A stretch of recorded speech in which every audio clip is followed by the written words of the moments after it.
A very nice 4 games on a Thursday night. Much simpler, much easier to get through than last night. Look, we got some stuff to talk about. The Paolo Banchero injury is obviously the big one. Some big performances as well. It is Halloween, not here. It is Halloween over there, 31st of October. This is the post-game show. Let's go balls deep. I'm the type to get shit done. You the type to observe. March Madness on my speakers, but today's November 23rd. Got something loud in the blunt, yeah. I don't say what I want, yeah. Probably somewhere sunny getting tan. Foreign women in the sun, yeah. That's all that I need. That's all that I need. That's all that I need. Got my brothers with me. Got my brothers with me, and my mama's healthy. That's all that I need. Welcome to the Balls Deep podcast, brought to you by Fantasy Basketball International. I am Adam King, your host. Find me on Twitter at AdamKing91. Find us at FBI Basketball. And we are also on the Old Man Squad Network. Follow them on Twitter at Old Man Squad. Google Podcasts, Apple Podcasts, Spotify, YouTube, Twitter. Please like, rate, subscribe. Again, if you are watching on Twitter, which I know a lot of people do, and that's why I do these live shows, if you could head over to YouTube and subscribe and thumbs up, all that stuff. Really appreciated. Yeah, look, much simpler tonight. Only 4 games to go through. A little bit of injury news at the top as well. And then I thought, just to fill a bit of time at the back end of the show, I thought I might go through the early season stat leaders, which I know is easy to find if you want to do it. But I just thought we'd talk about who's leading those major categories at the moment. And if it's sustainable, who might be a dark horse to be, for example, the leading rebounder or the leading shot blocker. Well, shot blocker, I think we know who it's probably going to be. But, I thought that might be interesting. So let's start with the injury news. Obviously the big one here is Paolo Banchero. So we got word, I feel like it was before the games, maybe one of the early games had started, but we did get word that he is out with a torn oblique, so he will miss 4 to 6 weeks, is what they've said. Now this is a relatively significant injury, so 4 weeks is the bare minimum. I'm thinking it could be a little bit longer. It really just depends. But yeah, you're looking at 15 to 20 games, I guess, which is far from ideal if you have him. If you do have him, I wouldn't drop him. If at all possible, try and move him to your IR spot. And this is why we sort of advocate for leagues having multiple IR spots. Certainly worthwhile in a situation like this. Who steps up? I guess that's what we want to figure out. What's the rotation going to look like here? I think the Magic could go a few ways. They could move Anthony Black into the starting lineup. He has looked really good this season. So either he or Gary Harris could move in and play as a guard, and they sort of shift everyone up, and KCP plays as that, I guess, default small forward. Franz moves to the power forward spot. So that is one option. If they are looking at just doing a direct swap and getting someone in to play the power forward spot, it's ideally to be Jonathan Isaac, but I just don't think that they're confident that they can give him close to starters minutes. Mo Wagner, maybe he can play the 4 theoretically. He can stretch the floor as well. So, but defensively, that would not be wise, I wouldn't think. So, yeah, let's wait and see. I think Black probably gets a boost no matter what. He was 14-team relevant. He might move into being standard league relevant. And if you want to just take a flyer on him, you can. Gary Harris, as I said, another option, but I probably wouldn't be adding him. He's pretty limited at this point. Mo Wagner, Jonathan Isaac, also probably worth grabbing just to see what they do there. And I guess if they are going to go with Mo Wagner at the 4, which it's probably unlikely, but if they were to do that, then someone like a Goga Badadze might get a bump because he would have to then play backup centre minutes. So let's see. Yeah, but I certainly don't think it's a 1-for-1 here where we're picking up one player and everyone's got to go and chase that one player. Some other injuries that we had: CJ McCollum out again tomorrow, I believe, for the Pelicans. As is Herb Jones. They play the Pacers, I'm pretty sure. Mark Williams out, no surprise. DeAndre Hunter remains out as well. So Atlanta, all that streaming value, Zachary Reese-Shea, David Roddy. So plenty there, but we have a few games on the slate tomorrow. So your roster could be full. So just check. Zach LaVine is questionable. So just keep an eye on his availability for tomorrow. And if we keep going through the list here, so I've said, Desmond Bane missed today. So we don't have any update on the Bane or the Smart injuries. They had some tests and scans and things done, but still waiting on the severity of those. Lauri Markkanen missed tonight's game. Look, they're going to be uber cautious with him. They're not, he's not going to get pushed at all. I mean, given they're arguably the worst team in the league, and everyone is playing capture the flag, looking at Cooper Flag this year, I don't see any motivation to get him back out there unless he's 100% healthy. So back spasms can be very, very broad, as we saw with Mark Williams last year. Let's hope it doesn't turn into a situation like that. Anthony Davis has popped up as probable. No indication this is serious, but of course we know with Anthony Davis it is something to keep an eye on. The Grizzlies, I mentioned Bane, I mentioned Smart. Conchar also missed. They're already sort of going through some injury battles, which is unfortunate for them, but they had a good win. We will get to their game very shortly. Bradley Beal also sat out on Thursday against the Clippers due to his elbow issue. He was questionable. So again, I don't think this is a massive red flag or anything here, but frustrating nonetheless. Jordan Clarkson, when we get to the Utah game, he did leave this game right at the end. So it was a late thing. He didn't really miss any playing time as such, but heel pain. And as I said with Markkanen, I don't think there's any incentive to force him to get back out there. So we will see what happens. What happens there? Let's move into the games. And the first game of the night, the Bucks and the Grizzlies. Grizzlies were coming off a pretty ordinary performance, but they get the win comfortably over the Bucks, who continue to look pretty woeful. Giannis, I mean, he looks really good. 37 points, 11 rebounds, a steal, a block. Free throws, look away, 3 of 8. But we know that's an issue for him. Outside of that, really not a lot to talk about. Taurean Prince, I mean, it was a low-volume day, so there could have been some guys you looked at for streaming purposes. I personally streamed in Taurean Prince for threes and steals. I got 4 steals, but I only got 1 3. So, look, I'll be moving on from him, as you should if you streamed him in as well. Gary Trent, I think he's probably trending towards a drop. If you want to hold him, fine, but zero upside basically. Damian Lillard was pathetic. 1 of 12, 0 of 6 from 3, 4 points, 6 assists. Really rough night for the Bucks all around, and has been a really bad start to the season. So, let's just move on. Over to the Grizzlies, a much better reading here if you're a Grizzlies fan or a fantasy fan, because there was a lot of value here. We'll start with the main guys. Ja Morant, triple-double in 29 minutes, 26 points, 14 assists, 10 rebounds. He almost had a triple-double at halftime. This was just a walkover. So good to see him getting back to his best. Jaren Jackson, 13 and 5, no steals, no blocks. That's sort of what we're watching. But again, given the way this game played out, we're not reading too much into that. And then, I mean, all their other regular starters, Zach Edey, I suppose he's a starter. He's not playing starters minutes, but everyone else is injured. So Edey was okay here. He had 10 and 8 with a steal and a block. That's enough if you're holding him. The 24 minutes are encouraging.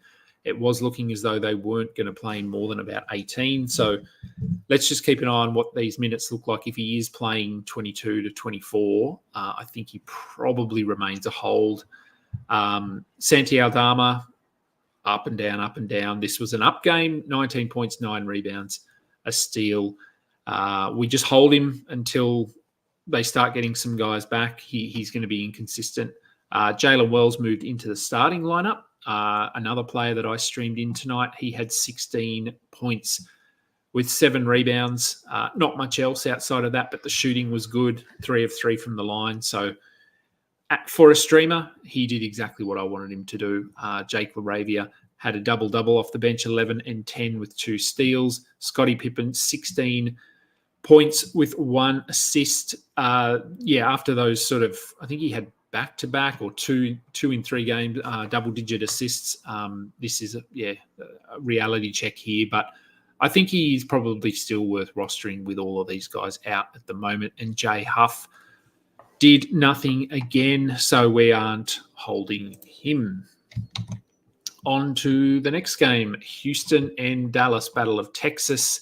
The Rockets get the win, 108 to 102. They got out pretty big. Dallas came back, made it at least close enough for the starters to have to play down the stretch. Şengün, still, I mean, the numbers are fine, 17 and 12, 4 assists, a block. 7 of 9 from the line is passable, but 5 of 16 from the floor. He's just cooled off after that relatively strong start. So he should be okay. Maybe a bit of a buy low if you are interested in Şengün. Dylan Brooks had 17 points with nothing else. Stream him in for points and threes, nothing else. Jabari Smith, 14 and 6 with very little else. He has had some good games. He's had some poor games. I think he's 12 team. Obviously should be rostered, but I'm not as high on him as I probably was a year ago.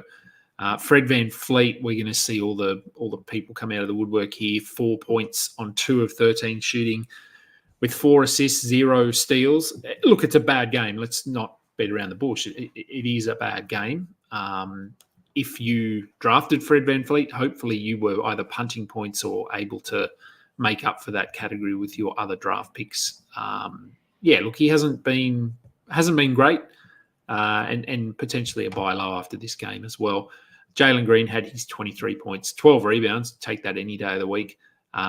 He's been really good, as we know. The 2 guys off the bench we want to talk about, Tari Eason and Amen Thompson, both played around 18 minutes and both were okay. Tari Eason had 15 points, 4 rebounds, 2 assists, and a block. Amen Thompson had 10 points, 4 rebounds, 1 assist, 1 steal. So are we holding them? I'm holding Eason in a couple of leagues. They'd either be 12 or 14 team leagues, and he fits my build. We want to see 20, 22 minutes. They're very borderline. I think as long as it's tough in this situation because one injury could open the door for both of them to step up to 26 or 27 minutes.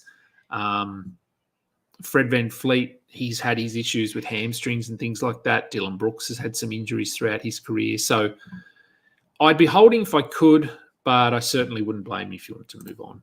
On to Dallas. PJ Washington, man, he's a weird fantasy player. An odd line, 6 points on 3 of 6 shooting. So, 50%, that's okay. But he missed both his free throws. Terrible. He had 9 rebounds. That's pretty good. 3 steals and 3 blocks. He's weird. I think you hold him, but you really don't know what you're going to get from one night to the next. Klay Thompson, points and threes only. I know he's getting a lot of good looks, but he only had 12 points here with 2 threes and doesn't really do anything else. I don't think he has to be rostered in every situation because he is only helping you in arguably one category. His points production is okay, but streaming would probably get you as much, if not more, value there. Dan Gafford and Derek Lively, each of them only played 15 minutes here. I wouldn't worry too much about that. Doncic, Irving, both looked really good. Yeah, but not really much outside of those guys to talk about.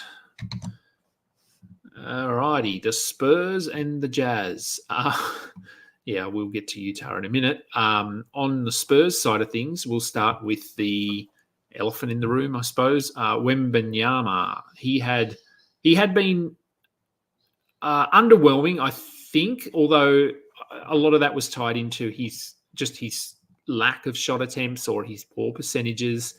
So the offense just didn't look right.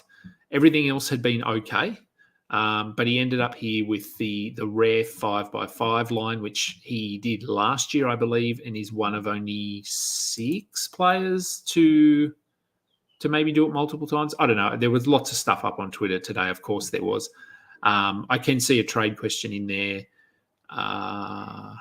from Joe Cook. We'll get to that very shortly. So, yes, Wemby, 25 points, 9 rebounds, 7 assists, 5 steals, 5 blocks, 4 threes. If he'd only got to 5 threes, it would have been a 6x5 line. Great. Yep. I doubt very much that he was involved in any transactions or anything like that. So, yeah, you're thrilled if you have Wemby on your team. Sohan cooled off a little bit, but 11 points, 5 rebounds, 3 assists, 2 steals, a block. That gets it done every day of the week. He is a clear hold. Harrison Barnes is not. Chris Paul is. He's rounding into a bit of form now. 19 points, 10 assists, 2 steals. The assists and the steals are great. He's sort of getting 7 to 10 in most games now. And the points are a bonus. Outside of those guys, I'm not really interested in anyone. Keldon Johnson can have a bit of value as a point streamer. He had 13 points here, but 3 of 10 shooting, and he does nothing else. So, yeah, I'm not really too interested in him at all. On to Utah. As I said, probably the worst team in the league at the moment. Brooklyn, Washington, these other teams that we thought would be bad are at least competing and getting the odd victory. Utah just aren't even close at the moment. Cody Williams, he started again and had 2 points. No need to be rostering him. There's other guys I prefer here on this team, one of them being Kyle Filipowski, who only played 20 minutes but had 12 points, 5 rebounds, and an assist. Jordan Clarkson, as I said, he played 21 minutes but did hurt his heel at the end of the game. So keep an eye on that, because if he cannot play in the next game, maybe we get Colin Sexton back in the starting lineup. Speaking of Sexton, 16 points, 3 assists, 2 steals, 5 of 11 from the field, perfect from the free throw line. He was pretty good.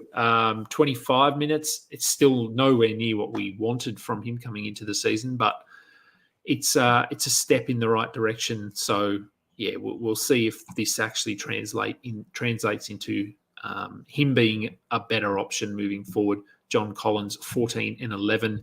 With a steal and a block in 28 minutes off the bench. So, yeah, needs to be rostered. Bryce Sensabaugh, who was another guy who was sort of on that radar as a flyer, he only had 5 points in his 15 minutes. I guess we go with Filipowski over him just because he's starting and playing more minutes. But given how bad this roster looks, the minutes could change drastically from one night to the next. I mean, we got 13 minutes of Johnny Juzang, so that's where we are with Utah. Alrighty, on to the final game. Phoenix and the Clippers. Clippers were up in this one for a lot of the game, and then Phoenix came back late, taking the win 125 to 119. For the Suns, it was Devin Booker's night. He had 40 points, 8 assists, 3 steals, 11 of 18. He does this from time to time. We know he has these explosions, so really good to see. And lucky that he did, because he didn't have a ton of support from the starters. Durant was fine. Nurkic was better, at least. Tyus Jones had his 11 assists, no steals, but love the assists. Ryan Dunn, who started for Bradley Beal, he had 16 points with not much else. You stream him in when they've got an injury, and then you send him back to waivers. And we had a Royce O'Neal sighting, 21 points off the bench with a steal, 7 rebounds. Again, more to do with the fact that Beal was out here and he was playing really well. We haven't seen any indication that he is going to be a 12-team guy moving forward. And onto the Clippers. Another really good James Harden game. 25, 10, and 13. 6 turnovers, but you take what you get with Harden. He also had 2 steals and a block. Zubats, he was back to his first week form, 22 and 12, with a steal in his 36 minutes. As I said yesterday, I think he'll be just fine. Derek Jones is I think he probably needs to be added in standard leagues. Only 24 minutes here, but he was in foul trouble early. He ended up with 5 fouls, but he had 11 points, 3 rebounds, 2 assists, 3 steals. He's hitting the odd 3. He's good from the free throw line. So as long as Kawhi's out, I think Derek Jones is a roster. Norm Powell, clear roster anyway. He had another good offensive game, getting 23 points. Doesn't get a lot else. He will chip in a steal here and there, which he did, as well as 4 threes. So, yeah, pretty good outing for him. Kevin Porter, who was pretty good yesterday, he had another serviceable game, 14 points, 5 rebounds, 2 assists and a block, but still only 17 minutes. That's not enough for him to be a sustainable asset. Chris Dunn, the minutes are okay, 24 of them, but 6 points, not a lot else, no defensive stuff. So other than streaming, I think he is probably someone we can move on from. And Kai Jones, after he had a pretty good game yesterday, he only played 10 minutes here and failed to score. All right, let's jump out of those games and bring up these questions, which I haven't read yet. Joe Cook offered a buddy a trade of me giving him Miles Bridges for Jaylen Green since I'm forward heavy and lack shooting in a points league. Yes. If you are getting Jaylen Green for Miles Bridges, I would absolutely do that. I think based on what we've seen, obviously I can't say what's going to happen in 2 months, but I think of the 2 teams, the Rockets are more likely to be pushing for the playoffs than the Hornets, which would mean Jaylen Green is less likely to get benched. Miles Bridges has struggled, and he hasn't even had Brandon Miller there or Mark Williams. Not that Mark Williams is a huge impact on him, but I think Bridges has been a bit underwhelming. Jaylen Green looks like, especially in a points league, he's going to get his every night. So I would certainly go with that. And Jack, appreciate you. Handsome. I'm not sure I'm handsome. Well, I know I'm not handsome, but thank you, Jack Hoffman. On to the category leaders, as I said. So this is as of tonight, now, this afternoon. As I said, very easy for you to find if you just go into Basketball Monster and have a look at the player rankings and sort. That's all I'm doing. Jokic leading the league in scoring, which is probably something he actually doesn't want to do, but he's being forced to do it at the moment with 31.5 points. So I don't see him sticking there. But then we've got Maxey, Anthony Davis, Giannis, Jason Tatum. So regular, normal guys who are in this discussion. Anthony Davis is interesting. I do think, as I've said multiple times, that LeBron is looking to defer a little bit more, and they're trying to get Anthony Davis as the head of the snake. And this would indicate that might be happening. It's a very small sample size. It's only 5 games, but love to see it. Paolo Banchero is seventh in scoring, so that's a shame. He's had a red-hot start to the season. We've got LaMelo Ball in there, Trae Young, and Jaylen Green, who we just talked about, averaging 27.6 points per game. And there he is, Cam Thomas, sitting just below him at 27.4. So we've got Luka down there. He'll probably come up a bit.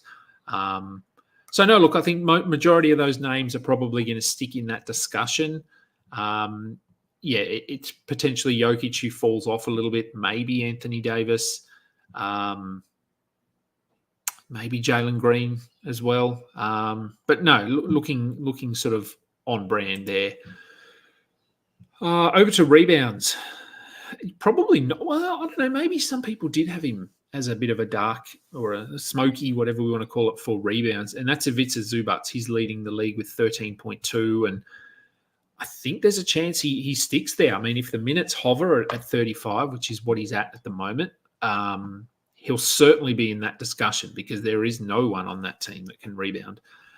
Jakob Poeltl is second with 12.6, probably not someone we had in that discussion. Andre Drummond, someone we absolutely had in the discussion, at least while Embiid is out. He is averaging 12.5. He will fall off, obviously, when Embiid returns. Şengün's at 12.4. Jokic, he's there. Anthony Davis, yes. DeAndre Ayton, yes. Nick Richards, one of the more surprising players this season. He's ranked 40th at the moment, averaging 13.5 points, 11.8 rebounds, and 2.5 blocks. So maybe they don't need Mark Williams. Who knows? But he will fall off, obviously, if Mark Williams returns ever. Then we've got Giannis, Cat, Gobert, so all your usual guys there. And Jaylen Johnson sitting at 11 rebounds a game. Probably going to fall off, but really good to see if you drafted him for his rebounds. And not out of position because he is a power forward, but he is in a centre, which is typically where you get a lot of those rebounds.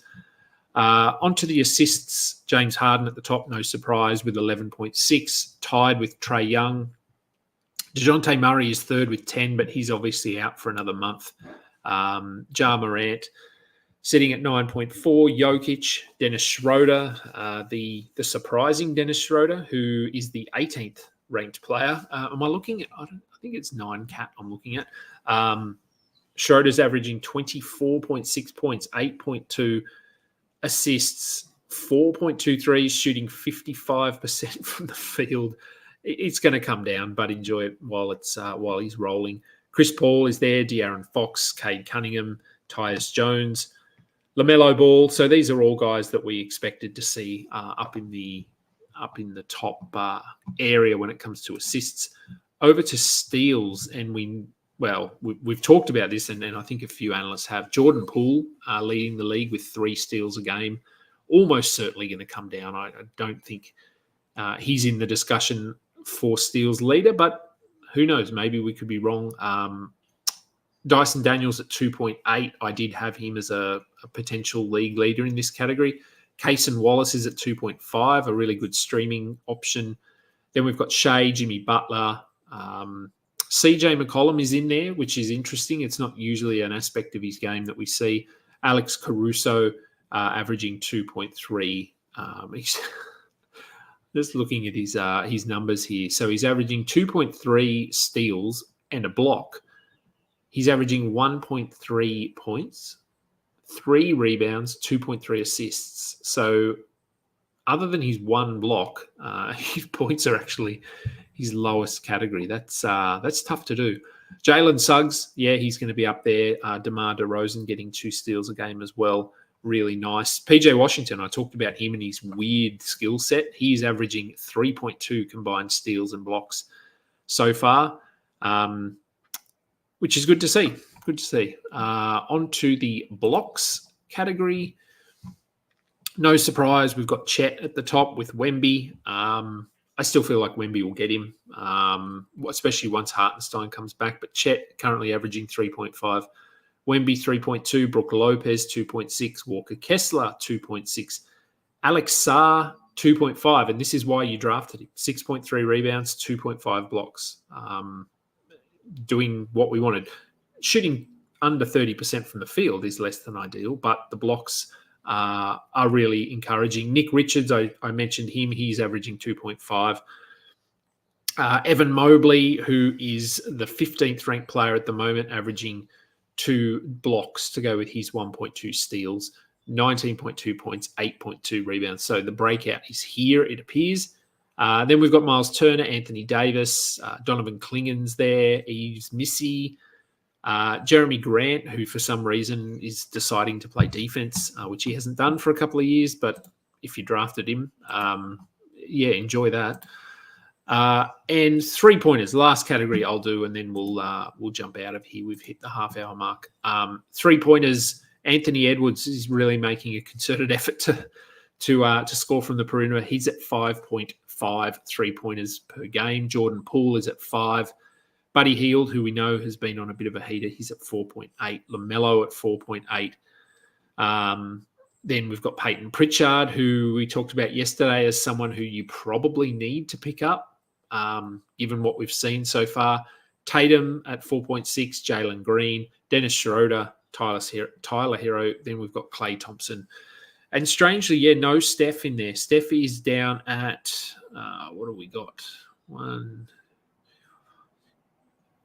13th, I think, at 3.7. So you feel like he'll just creep his way up as the other guys fall off and probably end up a top 5. Maybe he doesn't lead the league in threes. We will see. But he is obviously out as well at the moment with an injury. That will do for today's show. Let me just actually have a look at how many games we do have tomorrow. Okay, we have on Friday, we have 9. So a lot more to talk about tomorrow. And then I think we've got a few heavy sort of scheduled or heavy days because Tuesday, I believe next week is there are no games because of the election, I would assume. So no games next Tuesday. I think it's bookended by 2 really heavy slates. So there's going to be obviously no show on the Tuesday, but 2 potentially lengthy shows either side of that. So thank you everyone for listening. This has been the Balls Deep post-game show. I am Adam King. Until next time, catch up. You just listened to another episode from the Fantasy Basketball International Podcast Network. Thanks for joining us. And for more information about joining our community, please check out our website at fbibasketball.com.